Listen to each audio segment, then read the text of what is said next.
Bismillahirrahmanirrahim. Today we are going to cover lecture number 7, which is related to the HRM in changing environments of MGT 501, Human Resource Management. In the last lecture, we covered personal management, history of personal management, shifting from personal management to human resource management. मुझे basic with the passage of time in इसमें innovations आती गई, improvements आती गई, इसका scope जो है ना वो बढ़ता गया। चैलेंजेस में आ जाती है, एनवायरमेंटल चेंजेस के हैं, चैलेंजेस के हैं, ऑर्गेनाइजेशनल चैलेंजेस के हैं और इंडिविजुअल्स के चैलेंजेस के हैं। ये बेसिकली ये एनवायरमेंट है। कोई भी आप चीज देखते हैं तो आप एक इंडिविजुअल होता है कि फिर उसकी एक इंडिविजुअल जो है ऑर्गेनाइजेशन का एक हिस्सा होता है और उसके इर्द गिर्द जो ऑर्गेनाइजेशन है एक एनवायरमेंट प्रिवेल कर रहे होते हैं। वो एनवायरमेंट जो है ना आपके माइक्रो एनवायरमेंट्स भी हो सकते हैं, आप इसको कह लेंगे ये माइक्रो एनवायरमेंट्स हैं, ये मैक्रो एनवायरमेंट्स हैं। ये ऑर्गेनाइजेशन जो है ना ये कंप्लीट ये इटसेल्फ ऑर्गेनाइजेशन है, ये एक इंडिविजुअल है। यानी एक टीम बनती है, हम एक वो टीम इंडिविजुअल से एक ग्रुप बनता है, ग्रुप से टीम बनती है, टीम जो है ना एक ऑर्गेनाइजेशन का हिस्सा होती है और उस ऑर्गेनाइजेशन के ऊपर माइक्रो और मैक्रो एनवायरमेंट्स जो है ना अफेक्ट हो रहे होते हैं। हाँ जी, आप लोगों को आवाज आ रही है मेरी सही? अच्छा जी सर, आ रहे सर। ओके। अच्छा, इसमें एनवायरमेंट जो इस तरह आपके ऊपर अफेक्ट कर रहे होते हैं और किस तरह सारा कुछ चल रहा होता है। एवरग्रीन जो एक शिप था सुएज कनाल के अंदर, वो स्टक अप हो गया था। वो उसकी विद स्ट्रॉन्ग विंड्स या कोई अंडरहैंड थ्योरी कोई भी हो सकती है, कंस्पिरेसी थ्योरी कुछ भी हो सकती है, बट उसने क्या किया, उस शिप ने पूरे सुएज कनाल को ब्लॉक कर दिया। ठीक है जी, सुएज कनाल को ब्लॉक कर दिए। ऐसे शिप जा रहा था, ठीक है, लाइक दिस, सडनली उसका मुंह ऐसे होगा, ठीक है, और इधर से भी उसके फ्रंट जो है ना इस उसके कॉर्नर के साथ स्टक अप होगा और इधर से इधर स्टक अप होगा।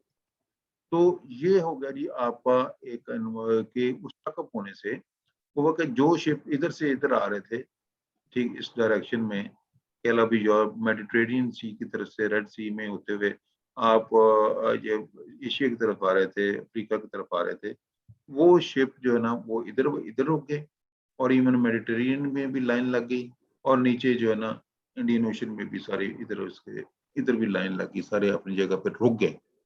जब रुकने से क्या हुआ कि जो उनके एक्सपेंडिचर अगर इंडिविजुअल लेवल पे, इंडिविजुअल शिप लेवल पे देखें, एक तो जिसने गड़बड़ की उस शिप की आप बात करेंगे, बाकी इंडिविजुअल शिप लेवल पे कि ये शिप को तो अपना नुकसान जो हो रहा था, जो कुछ हुआ वो तो है, लेकिन इसने क्या कर दिया कि इसने बाकियों को भी जो इस एरिया में जितने शिप थे उनको भी अफेक्ट करना शुरू कर दिया कि उनका खड़े खड़े भी खर्चा कॉस्ट उनकी आनी शुरू हो गई और जो उनकी प्लानिंग थी कि आगे जाके चीजें डिलीवर करनी थी और बाद में उन्होंने शिप को ने अपना बिजनेस चलाना था, वो भी अफेक्ट होने शुरू हो गया और जो इंश्योरेंस वाले वो भी वरीड हो गए और इसके अंदर कई लाइव जानवर भी थे, ज़ाहिर है उनकी भी एक जो फूड की सर्टेन लेवल का फूड होता है कि हाँ जी उसका 10 दिन का मिशन है, 10 दिन में उन्हें ए टू बी पॉइंट में पहुंचना है, तो उन्होंने 15 दिन का रख लिया होगा, लेकिन वो हफ्ता 10 दिन की वजह से वो भी इफेक्ट होने का शुरू हो गया।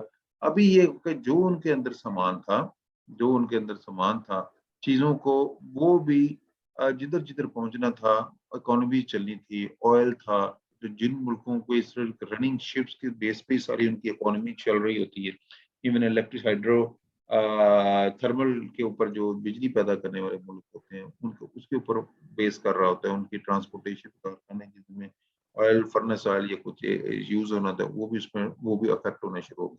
तो इसका मतलब ये हो गया कि माइक्रो एनवायरनमेंट तो इसके करीब तरीन आ गई और मैक्रो एनवायरनमेंट की जो पूरी दुनिया को उसने अफेक्ट कर दिया।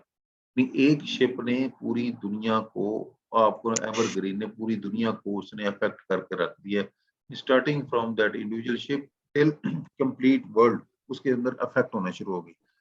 जो उसमें कुछ हो सकते हैं को ऑस्ट्रेलिया की साइड पे जो दुनिया दूर है, कुछ अमेरिकन साइड पे जो जो शिप्स का जिनका डायरेक्टली बहुत ज्यादा फर्क नहीं है, अफेक्ट कम हुआ हो, लेकिन डायरेक्टली या इनडायरेक्टली क्योंकि ओनर ऑफ द शिप्स और जो लगेज या ट्रांसपोर्टेशन चीजें हो रही हैं, तो ये लॉजिस्टिक ट्रांसपोर्ट हो रही होती है, उसका किसी न किसी तरीके से लिंकेज जरूर होता है किसी न किसी बंदे के साथ, क्योंकि अभी अक्सर होता है जो शिप कोई उसका नाम कोई शायद ब्रिटिश टाइप होगा या अरबी टाइप होगा, लेकिन ओनर हो सकता है कोई इंडियन हो या कोई गोरा हो, कुछ भी हो सकता है, वो सारी चीजें।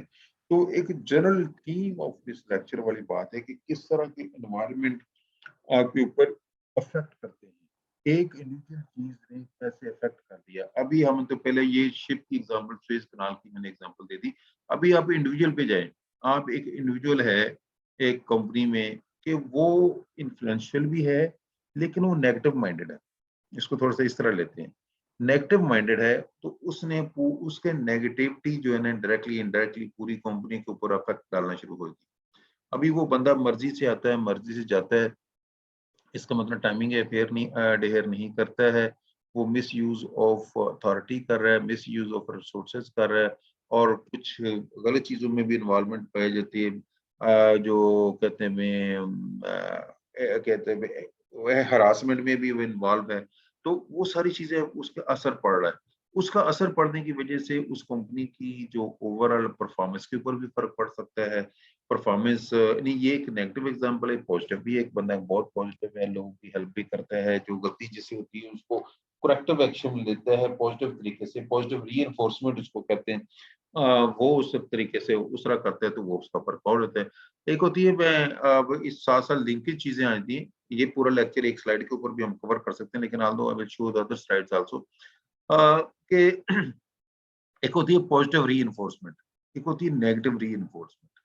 पॉजिटिव रीइंफोर्समेंट ये होती है कि अब जो एक फर्म है, फैक्ट्री है, उन्होंने देखा कि जो बंदा आप देखते हैं कि महीने पूरा बिल्कुल इन टाइम आता है, टाइम पे आता है, अच्छी यूनिफॉर्म पहनी होती है, साफ सुथरे कपड़े, साफ सुथरे शेव भी उसने करके नहा धो के अच्छे शूज पहन के आता है, नए की बात नहीं, साफ सुथरा नीट क्लीन आता है।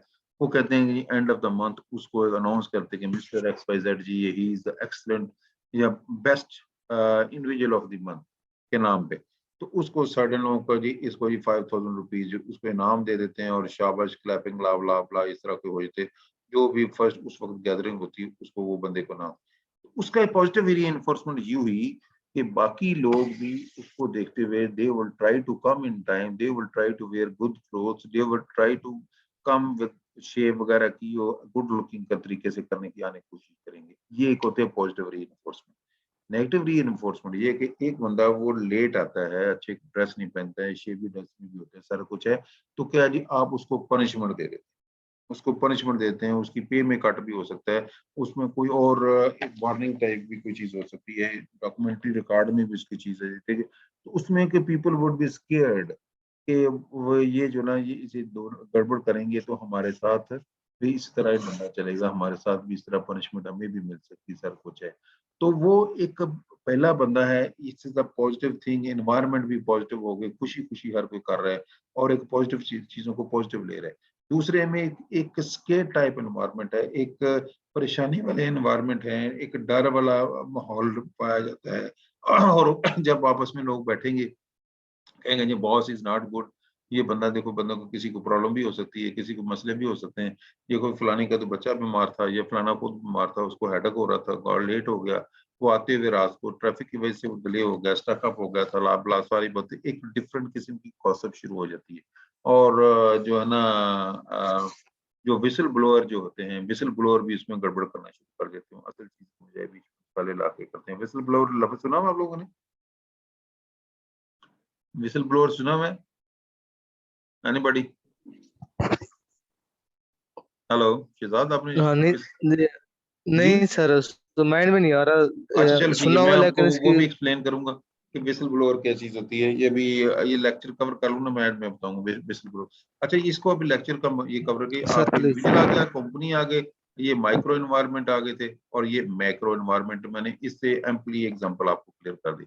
अब एनवायरनमेंट चैलेंजेस, इसके मसले मसाइल क्या, चैलेंज क्या है, रैपिड चेंज है, ग्लोबलाइजेशन है, टेक्नोलॉजी, वर्कफोर्स डाइवर्सिटी है, हर चीज अभी देखो चेंजेस, चेंजेस के में आपने changes in the shape of technology, changes in the shape of educated people, changes किसी शेप में भी हो सकती है।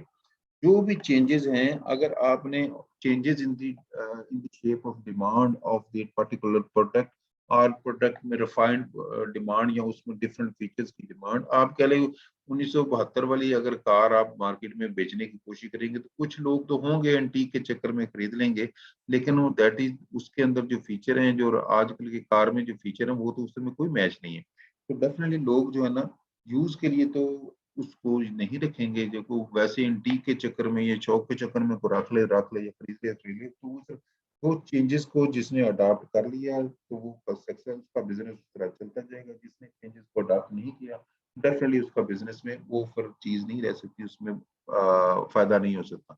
टेक्नोलॉजी ज़ाहिर है रैपिड चेंजेस, टेक्नोलॉजी कार की एग्जांपल ग्लोबलाइजेशन, ये है कि आपने दुनिया के साथ चलना है। अब एक बंदा इधर कंप्यूटर पे बैठा हुआ है, एक इधर दुनिया में दूसरे कोने में कंप्यूटर पे बैठा है, आपस में इंटरेक्ट कर रहे हैं। जैसे आप अ, ये बातचीत कर रहे हैं व्हाट्सएप पे जी, दुनिया में पूरी दुनिया में बैठे-बैठे आप व्हाट्सएप पे बातचीत कर रहे हैं। कॉन्फ्रेंस ज़ूम पे हम पूरी दुनिया में आपस में ज़ूम में बातचीत कर सकते हैं। लेक्चर मेरा दुनिया में फ़र्ज़ किया अगर कोई स्टूडेंट्स के फॉरेन स्टूडेंट्स भी हम दुनिया के उसी फ़ोरम में बैठे होंगे, तो they can listen to lecture. तो ये क्या है ग्लोबलाइज़ेशन इन्हें बैठे-बैठे, अदरवाइज़ पहले तो ये पॉसिबल नहीं हो सकता था कि कोई लेक्चर सुने।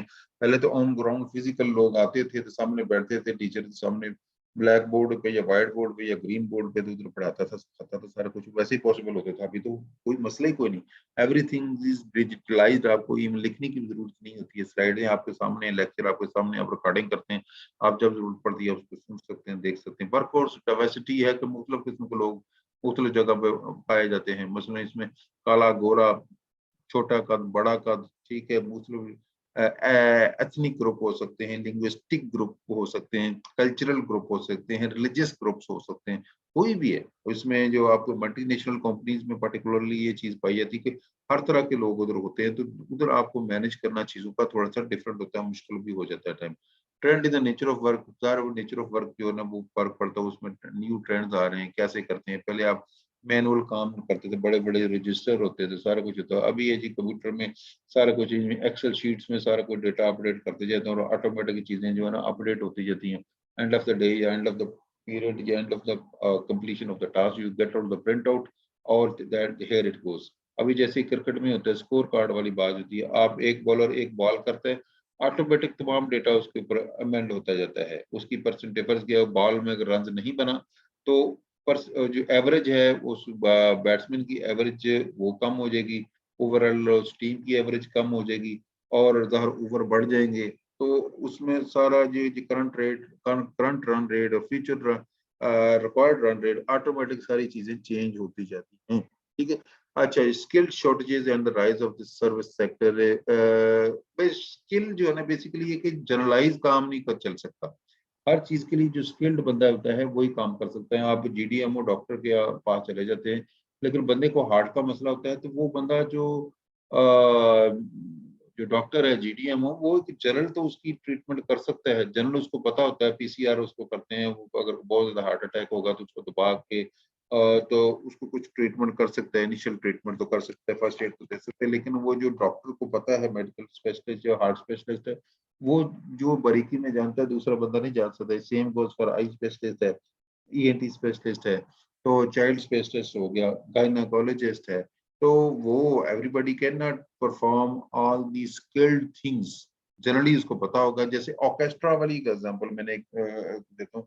जो म्यूजिशियन होते हैं उसमें एक ऑर्केस्ट्रा होता है, एक बंदा खड़ा होता है जी, ठीक है? बंदा खड़ा उसके हाथ में एक स्टिक है, ठीक है जी? बंदा खड़ा हुआ है जी, सॉरी ये मैं माउस है तो इस वजह से ये बंदा इसके हाथ में एक स्टिक होती है, हाथ में पकड़ी हुई है इसने, तो वो स्टिक के साथ बाकी इधर बंदे बैठे हुए हैं और 10, 20, 15 जितने भी हर बंदे के पास डिफरेंट किस्म का म्यूजिकल इंस्ट्रूमेंट है। लेकिन ये बंदा जो है एज़ अ टीम लीडर, ये स्टिक के साथ इसको पता है तमाम कि ये जो इंस्ट्रूमेंट है क्या और इसमें आवाज़ कैसे निकलती है। इसको इतना ज़रूरी पता होना चाहिए, जनरली इसको इंस्ट्रूमेंट का पता होना चाहिए, लेकिन ये it's not important required for him कि उसको एक-एक इंस्ट्रूमेंट में वो मास्टर हो, एक्सपर्ट हो। उसको जनरल जो इसको चलाने के लिए उसको बनी इसको इसकी एक्सपर्टीज़ ये बंदा हर किस्म स्किल्ड है अपने अपने इंस्ट्रूमेंट बजाने के लिए। ट्रम्पेट चला रहा है, कोई बड़ा बाजा, छोटा बाजा, जो जो जो उसमें कोई बांसुरी बजा रहा है, कोई ढोलकी बजा रहा है, ड्रम छोटा ड्रम, बड़ा ड्रम, बड़ा डिफरेंट किस्म की चीज़ें आ जाती हैं। तो ये बंदा स्टिक, सारे बंदे इसकी तरफ देख रहे हैं, इसकी स्टिक की तरफ इशारा है। ये कैसे म्यूजिक को उठाता है, बैठाता है, और ये किस तरह जो जो जो सामने बैठा था वो जो सिंगर है, सिंगर भी वो उसके लिहाज से चल रहा होता है, म्यूजिक म्यूजिक के रिदम के लिहाज से चल रहा होता है। तो ये एक चीज इसमें देखने की कैसे लीडरशिप क्वालिटीज और स्किल्ड का होना कितना जरूरी होता है सारी चीजों को साथ चलाने के लिए। अगर वो नहीं है तो फिर वो नहीं चीजें चल सकती। देन ऑर्गेनाइजेशनल चैलेंजेस इसमें क्या, कंट्रोलिंग कुछ कॉस्ट है, इंप्रूविंग क्वालिटी है, पेपरलेस ऑर्गेनाइजेशन, कंट्रोलिंग कॉस्ट, इसमें इट्स वेरी इंपॉर्टेंट कि आपकी जो कॉस्ट है किसी भी चीज को प्रोड्यूस करने की, उस कॉस्ट को जब आप कंट्रोल नहीं करते तो वो आपको प्रॉफिट उस तरह नहीं मिल सकता है। अभी 2+2 जो है ना वो कहते हैं 5 होना चाहिए, इसको कहते हैं सिनर्जिकल फैक्टर। और ये आपको जो काम, इसको दूसरे लफ्जों में आप कह सकते हैं, जो काम 2 बंदे कर सकते हैं, अगर उसकी जगह पे 3 लगे हुए हैं, तो इसका मतलब आपने -1 बंदा जो है ना, ये आपके लिए लायबिलिटी है, आपके लिए ये बंदा फालतू आपने रखा हुआ है। अक्सर ये देखा गया है कि काम जो एक पर्टिकुलर टास्क या रूटीन में काम है, थोड़े बंदे कर सकते हैं। तो आपके 2 बंदे कर सकते हैं, लेकिन उसकी जगह ओवर स्टैपिंग है, फालतू बंदा बैठा हुआ है। जैसे पीआईए में ये इट्स वेरी फेमस, और सारे मीडिया की एक बातचीत भी है, हम देखें कि हर एयरक्राफ्ट के ऊपर कितने बंदे दुनिया में पाए जाते हैं, और पाकिस्तान में हर एयरक्राफ्ट के ऊपर कितने बंदे हैं। यानी बाय एंड लार्ज किसी न किसी बेस के, पोलिटिकल बेस या वैसे ठीक अनप्लैन्ड, बाकी फैक्टर को अलग रखें, लेकिन हम आपको सिनर्जिकल फैक्टर के बात कर रहे हैं, कंट्रोलिंग कॉस्ट के एंगल से हम बात कर रहे हैं कि वो फालतू बंदे हैं जिसकी वजह से वो ऑर्गेनाइजेशन प्रॉफिट में उस तरह नहीं जा सकती अगर उसके बंदे ओवर स्टाफिंग, और ओवर स्टाफिंग भी है, और उनको हैवी पे भी वो लोग ले रहे हैं, और कर भी कुछ नहीं रहे, उसकी उसकी बेहतरी के लिए भी कुछ नहीं कर रहे। तो वो चीजों को आपने देखना है कि किधर किस चीज की कॉस्ट किस तरह कम हो सकती है। बस ये एक बहुत बड़ा प्लांट है, आपने शुरू में एक प्लांट के एक हिस्से में तो काम हो रहा है, बाकी बंद है, लेकिन लाइट आप सुबह आए तो तमाम ने लाइटें ऑन कर दी, ठीक है जी, तमाम एसी ऑन हो गए, तो जाहिर है फिर तो वो तो कास्ट आपने वो फालतू है। लेकिन जिधर बंदे काम कर रहे हैं उधर लाइटें ऑन करें, उधर एसी ऑन करें, जब वो काम खत्म कर लिया उधर से बंदे चले गए तो सारा कुछ ऑफ हो जाए। ठीक, वो था भी यही है। तो जिधर जब लाइट को कंट्रोल करने का, ये बिजली सेविंग का यही होता है कि आप लाइट आवर में अपने, अभी आप यूरोप में अक्सर आप देखें कि वो फजर के फौरन बाद they start their activities, they do, और मगरिब तक they finish their all by and large their all the activities, so except few convenient stores, medical stores, और फार्मेसीज हो गया, या कुछ छोटी छोटी शॉप्स हो सकती हैं, तो हॉस्पिटल जो फ्यूल पंप्स एक्सेट्रा वो तो होंगे ही। तो इस तरह की सिर्फ जो है बाकी बात नहीं, इसका मतलब है कि वो आपकी अपनी जो नेचुरल लाइट को मैक्सिमम यूज करते हैं और बिजली को बचाते हैं। नहीं, अगर आप कोई भी फॉर्म में इस तरह अपने आप को प्लान कर ले, अपने आप को अडेयर कर ले, एडजस्ट कर ले, तो इसका मतलब वो कौन-सी कॉस्ट सेविंग कर सकते हैं इलेक्ट्रिसिटी के वन ऑफ द पॉइंट, उसमें वो कर सकते हैं। जब अभी दूसरी एक बात आई थी कि जब आप बल्क में चीज़ें खरीदते हैं, तो आपको चीज़ सस्ती पड़ती है, जब आप थोड़ी-थोड़ी चीज़ें खरीदते हैं, तो आपको चीज़ वो महँगी पड़ती है। इसलिए अक्सर घरों में आप देखा होगा कि आप अक्सर बड़े जो हैं, वो कहते हैं कि चावल खरीद लो जी, साल के पूरे चावल खरीद के रख लें। ठीक है जी, अक्सर होता है। तो या कोई ऐसी चीज़, ये ऐसी चीज़ नहीं खरीद सकते माने कि जी आप प्याज़ साल के खरीद के रख लो, या जो है ना आपकी मिर्चें सारी सब्ज़ मिर्चें खरीद के रखते हैं, ऐसा तो नहीं हो सकता। यू हैव टू सी के पेरिशेबल आइटम है जो स्टोर हो सकती है, चेंज कर सकती है, आपने वो भी चीज़ देखनी है कैसे हो सकता है। क्वालिटी आप इम्प्रूव करते जाएँगे, तो ज़ाहिर है भी आपकी चीज़ की दुनिया की नज़र में आपके जो लॉयल कस्टमर आपके इंक्रीज़ होते जाएँगे। पेपरलेस एनवायरनमेंट का इसका ये फ़ायदा है, जब लैपटॉप भी आ गया, कंप्यूटर भी आ गया, सारा कुछ होगा, तो आप पेपर पे इसमें सारा कुछ करेंगे तो आपका पेपर पे देगा, आपकी बचत हो जाएगी। बंदे आपकी जो है ना जो पेपरों पे करने वाला काम है कम हो जाएगा, बंदों की भी कम की ज़रूरत पड़ेगी। इसको इसको इस एंगल से भी देखने पे, जो एनवायरनमेंट भी आप ऐसे करें जिसमें पेपर कम से कम यूज़ हो। अभी ऑर्गेनाइजेशनल चैलेंजेस में आगे डाउन साइजिंग है, ऑर्गेनाइजेशनल रीस्ट्रक्चरिंग है, आउटसोर्सिंग भी इसमें आ जाता है। तो और डाउन साइजिंग वो ज़ाहिर भी आकर ये भी होता है कि और डाउन साइजिंग चल रही होती है कि आप बंदे कम करें। तो जब आप कॉस्ट को बढ़ाने की कोशिश करेंगे तो बंदे का आप कम करेंगे, तो वो भी एक चैलेंज है आपके लिए कि आप डाउन साइजिंग करने की कोशिश करते हैं। देन आगे ऑर्गेनाइजेशन रीस्ट्रक्चरिंग। रीस्ट्रक्चरिंग है कि आप अपने आप को राइट स्ट्रक्चरिंग भी कर सकते हैं, रीस्ट्रक्चरिंग भी कर सकते हैं। और इसमें क्या करते हैं कि टाइम, प्रेशर, फाइनेंशियल कंसिडरेशन और मार्केट प्रेशर और सारी चीजों को देखिए अपने आप को इस लिहाज से रीस्ट्रक्चर करते हैं कि आपको मैक्सिमम पॉसिबल जो है ना आप कंपनी आपका फायदा उठा सकते हैं। तो रीस्ट्रक्चरिंग ये भी हो सकता है कुछ आपने फालतू डिपार्टमेंट बनाया उनको एक ही डिपार्टमेंट में कोई 4 डिपार्टमेंट उसको 3 में मर्ज कर दें। इसका मतलब एक जो डिपार्टमेंट का हेड है आपका वो बच गया। तो आपके एक किस्म की डाउन साइजिंग भी होगी, रीस्ट्रक्चरिंग भी होगी। इसको राइट साइजिंग वाला भी लफ्ज कहते हैं कि राइट साइजिंग कर लें कि जो कि रिक्वायर्ड है उस तरह भी कर लें। कई चीज होती है कि आप खुद बनाएं तो आपको महंगी पड़ती है, लेकिन मार्केट से ले लें तो सस्ती पड़ती है। एक कार बनाने वाली फैक्ट्री है जापान में, अक्सर ये होता है कि ये नहीं कि एक चीज एक जगह पे बन रही है तो कहने के इंजन किसी जगह बन रहे हैं, इंजन के डिफरेंट पार्ट्स डिफरेंट जगह पे बन रहे हैं, उसके टायर डिफरेंट जगह पे बन रहे हैं, ट्यूबें डिफरेंट जगह पे, जिधर अगर जरूर ट्यूब वाली गाड़ी है तो उसके अलग बन रही होगी, लाइटें अलग हैं और रबड़ वाले काम अलग जगह पे बन रहे हैं, बॉडी अलग बन रही है।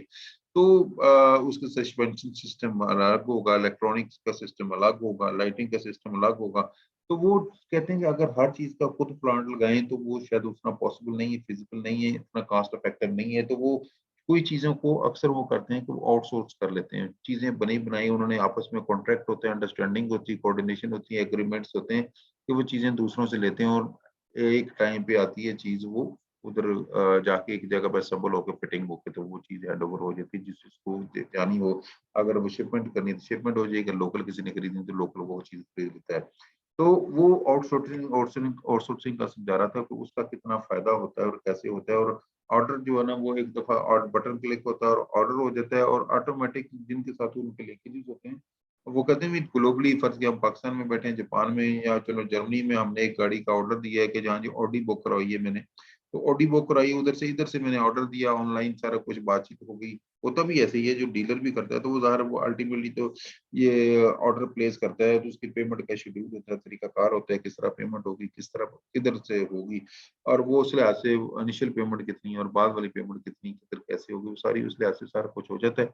और वो आगे चीज़ उस लिहाज से टाइम फ्रेम जो दिया तो मैन्युफैक्चरिंग शुरू होती है, मुख्तलिफ जगहों पे मुख्तलिफ लोग उसके लगे होते हैं और एंड पे असेंबल होती है, चीज़ एक बन जाती है।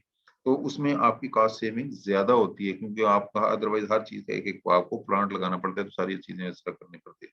इंडिविजुअल चैलेंजेस हैं, प्रोडक्टिविटी है, social responsibility, empowerment, brain drain, job insecurity. इसमें क्या है जी? प्रोडक्टिविटी है डेफिनेटली, जो आप अगर प्रोडक्टिविटी में कंट्रीब्यूट करेंगे तो it will be better for you, तो वो आपको अच्छा कंट्रोल करेंगे। प्रोडक्टिविटी जो है इसमें क्वालिटी ऑफ वर्क लाइफ वो भी आपने देखनी है कि आपको आप वर्क लाइफ भी बेहतर हो और प्रोडक्टिविटी ऑफ द ऑर्गेनाइजेशन आप हर एंगल से इसकी इसको आपकी ये जो भी प्रोडक्शन हो रही है जिस जगह पे उसको इन्हांसमेंट भी उसकी क्वालिटी के पॉइंट ऑफ व्यू से भी और जो बाकी उसके साथ अलाइड रिस्पॉन्सिबिलिटीज उसको भी आप फुलफिल करें। सोशल रिस्पॉन्सिबिलिटीज कैसे होता है कि यूजुअली जो बड़ी फर्म्स हैं उसमें कॉर्पोरेट सोशल रिस्पॉन्सिबिलिटी भी होता है कि they are supposed to spend about 1% of their profit for the welfare of the locals wherever that plant is. ठीक है, if that can be in the shape of medical, that can be in the shape of education और well-being of the people, local area की बेहतरी के लिए जो भी आप चीजें कर सकते हो वो चीजें उसमें आप कर सकते हैं।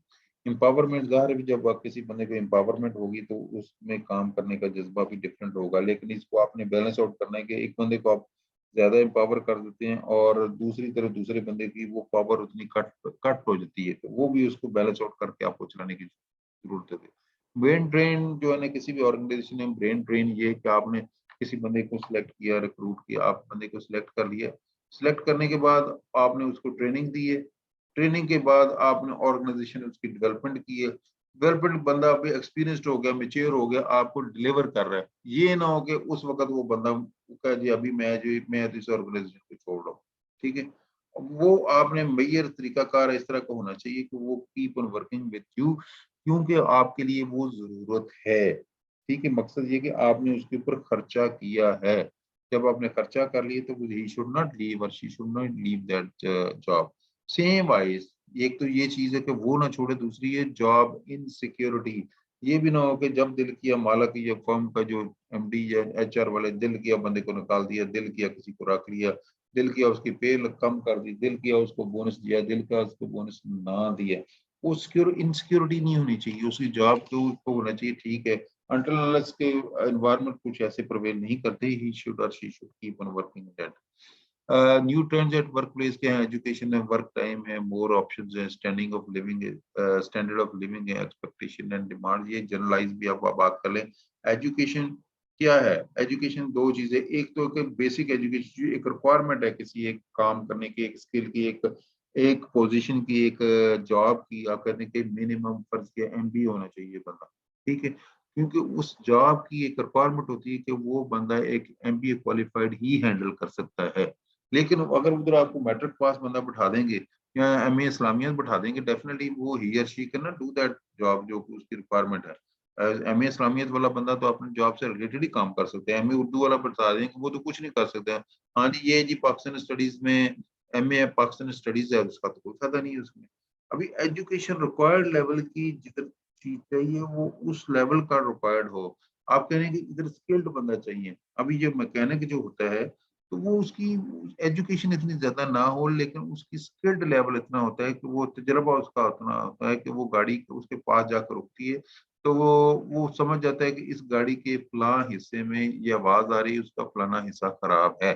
ऑटोमेटिक गाड़ी बंद करेगा, वो उस हिस्से को खोलेगा और उसमें कोई एडजस्टमेंट रिपेयर करने वाली चीजें रिपेयर कर देगा और पार्ट चेंज होने वाले पार्ट चेंज कर देगा। That is the skill he has और शी हैज के जो उसको देखते हुए वो उसको चीज को ठीक कर देता है, ये कर सकता है। वर्क टाइमिंग से डेफिनेटली इसमें डिपेंड करते हैं कि वर्क टाइमिंग फ्लेक्सिबल भी हो सकते हैं, इनफ्लेक्सिबल भी हो सकते हैं कि वर्क टाइमिंग ऑफिस के क्या कहते हैं जी, हाँ जी बाजू पते मियाँ भी जॉब कर रहे हैं उनके जी, हाँ जी सुबह जी 8 से लेके 2 बजे तक मियाँ करे या 12 बजे तक मियाँ करे, तो 12 बजे से लेके शाम 4 बजे तक या 5 बजे तक बीवी कर ले। लेकिन इसमें ये देखना होता है कि जो जितने उस ऑफिस के टोटल टाइमिंग है वो इतने टोटल टाइमिंग कर सकें और वो टोटल टाइम स्पेंड करें। हाँ, ये भी उससे जॉब ओरिएंटेड चीज होती है। हाँ जी, टास्क दे दिया, हाँ जी आपने ये काम करना है, no it is up to you, मुझे 2 दिन बाद चाहिए, आप 2 घंटे ऑफिस में आते हैं या 6 घंटे ऑफिस में आते हैं या पूरी रात इधर गुजारते हैं, it is up to you, ठीक है। वो उस चीज को उस एंगल से देखने की जरूरत है, वो किस तरह वो कर देते हैं। देन ना जी मोर ऑप्शंस भी इजार होते हैं काम करने के, करवाने के, किसी लेवल पे आपको डिफरेंट ऑप्शंस हो सकते हैं किस तरह वो आप काम करवाते हैं। Then standard of living, standard of living में basically it is related to the office.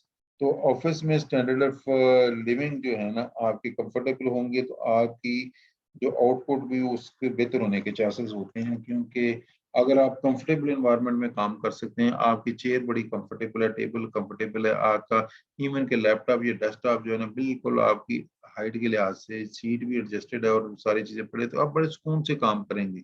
Living environment अच्छे हैं, जब चाय का दिल किया तो आपको चाय भी अवेलेबल है, ठीक है। वॉशरूम जाने के लिए ये नहीं कि पता लगे कि आपको 15 मिनट वॉक करके जाना पड़ता है वॉशरूम को यूज करने के लिए, तो वो एनवायरनमेंट कैसे प्रवेल कर रहे हैं आपके वो, तो उसके लिहाज से भी आपके ऑफिस में चीजें डिपेंड।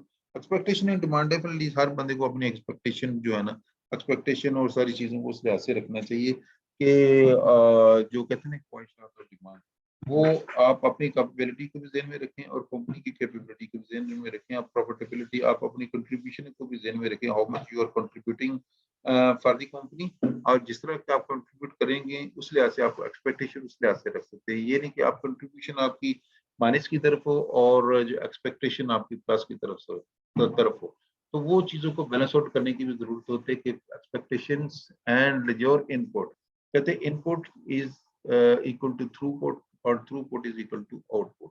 तो दोनों तीनों चीजें इंटरलिंक्ड होते हैं। आप ये कंप्यूटर में कमांड देते हैं, आप कैलकुलेटर है, आप कैलकुलेटर में आपने डेटा इंटर कर दिए, आपका जी 2 into 2, ठीक है।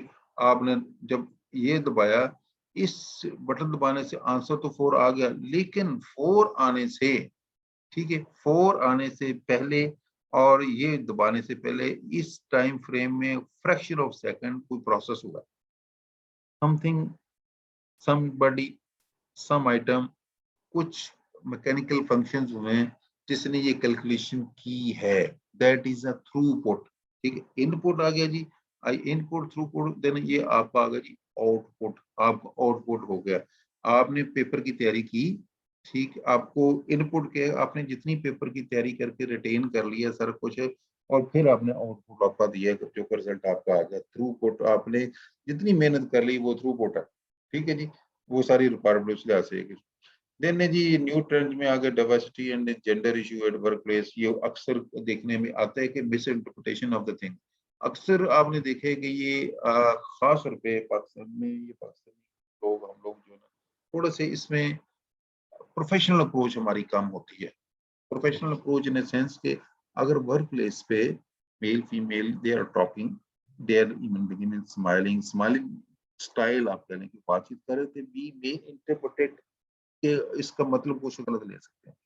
वो चीज को समझने की जरूरत है कि व्हाटसएवर इज बीइंग टॉट, डिस्कस्ड, जो भी चीज हो सकती है, डिफरेंस ऑफ ओपिनियन हो सकती है, जो कुछ भी है, it is a professional thing, professional approach, ठीक है।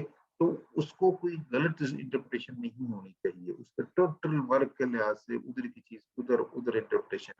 अगर somebody would उसको मिस इंटरप्रेट करेगा तो that is tantamount to interference in his और हर पर्सनल लाइफ, जो कि फिर मसले मसाइल की तरफ लीड चीज जो है ना लीड करेगी अगर वो उसको ऐसे करेंगे। ये अक्सर जो है ना पर्टिकुलरली मेल बंदे के अंदर ये प्रॉब्लम पाई जाती है कि वो चीजों को मिस इंटरप्रिटेशन कर देते हैं कि somebody some lady is talking in a very smiling manner, तो आप कहेंगे I don't know she is very much attracted towards somebody, तो उसको थोड़ा सा पॉजिटिवली लेने की चाहिए। One should have the professional approach. मेरा मकसद ये है कि उस काम के लिहाज से you discuss the professional manner, जो भी इस कंपनी से रिलेटेड, सब्जेक्ट से रिलेटेड, टास्क से रिलेटेड, प्रोजेक्ट से related, whatever is given to you, you discuss in detail और उस लिहाज से आपका मूव ऑन करें। आज फिर आगे जी आपकी क्वालिटी ऑफ वर्क लाइफ जो है वो भी आगे की quality of work life it's related to the job satisfaction. Strong predictor of the absenteeism and turnover उसमें भी आ जाती हैं कि आप रोकते हैं कि लोग उसमें एब्सेंट कम से कम रहें और आपकी जॉब छोड़ने वाले लोग ना छोड़ें। जब जॉब छोड़ के फिर नहीं भी रखेंगे तो वो जॉब टर्नओवर मैक्सिमम होगी, जितनी जॉब टर्नओवर ज्यादा होगी उतने ही प्रॉब्लम एरिया आपको ज्यादा होने के चांसेस होते हैं। देन टोटल क्वालिटी मैनेजमेंट क्या है कि आपने जो क्वालिटी है, इसमें तो पूरा एक सब्जेक्ट है, इसमें पीएचडीज भी होती हैं, टोटल क्वालिटी मैनेजमेंट टीक्यूएम जो है ना इसके ऊपर होती हैं सब्जेक्ट। बीच में आप लोग में कुछ एमबीए में शायद पढ़ेंगे, जो एमबीए के स्टूडेंट्स हैं, तो डिपेंड करता है उनके कौन से क्या स्टूडेंट हो सकते हैं। तो वो है कि जो क्वालिटी है, क्वालिटी को उसको मैनेज करना, क्वालिटी ये कहते हैं quality at each stage, quality at each stage. एक चीज बनना शुरू हुई है, फर्ज किया आप कहते हैं कि चेयर बननी है, ठीक है, पहले देखें लकड़ी आई, आपने लकड़ी देखी, लकड़ी क्वालिटी की है, अगर है तो गुड, उसको फिर उसकी फर्दर उसकी चढ़ाई सारा कुछ करें। फिर आपने जब उसको चीर लिया, उसके काट लिया, काटने के बाद देखा कि बीच में गांठे या कोई जोड़ या कोई चीज उसमें ठीक है, अगर ठीक है तो देन प्रोसीड फर्दर, अदरवाइज उधर ही उसको साइड पे कर दे। अगर उसके वो करने के बाद उसके आपको प्लेन करना होता है, प्लेन वाला एलिमेंट वो अगर वो ठीक प्लेन हुई तो उसको ओके कर दें, अदरवाइज उधर ही फारग कर दें। अगर वो असेंबलिंग वाला पॉइंट आ जाता है, फिर उसकी पॉलिशिंग वाला पॉइंट आ सकता है, उसकी पोस्टिंग वाला पॉइंट आ सकता है, ठीक, आखिर में पैकिंग वाला पॉइंट हो सकता है। कहते हैं quality should be at each level. ये नहीं कि आपकी चीज तैयार हो गई और एंड पे जाके देखो हो इसकी तो लकड़ी ठीक नहीं है, लकड़ी कच्ची थी या खराब है, इसका मतलब एफर्ट इन फुटाइल, आपने सारी एफर्ट करके एक चीज को क्या करते हैं स्क्रैप के हवाले कर दिया। लेकिन जो दरमियान में आप चीज जो रिजेक्ट कर रहे हैं तो वो रीवर्क में थोड़ा छोटा मोटा रीवर्क में चीज आ सकती है, लेकिन अल्टीमेटली वो चीज आपकी ठीक होगी, आपको कॉस्ट इफेक्टिव भी नहीं होगा, सस्ती चीज पड़ेगी। दूसरी केस में आपको चीज भी महंगी पड़ेगी और आपकी एफर्ट भी ज्यादा हो उसमें हो जाएगी। ये क्वालिटी एट देखी जाए तो साथ साथ क्वालिटी को इंश्योर करना, ठीक है, साथ साथ क्वालिटी को करने वो करते जाएं। And then to create a workspace that enhance employees' well-being and satisfaction, general goal of QMWL program is to satisfy the employee needs for total quality, the sum of all the activity involved in getting high quality products. Yeah, Gary. So that's about all for today's lecture. I hope you enjoyed it और इसको comfortable तरीके से आपने सुना और इंशाल्लाह we will stay in touch और जो इसकी recording वो मैं उसको भेज। Thank you, Manoj.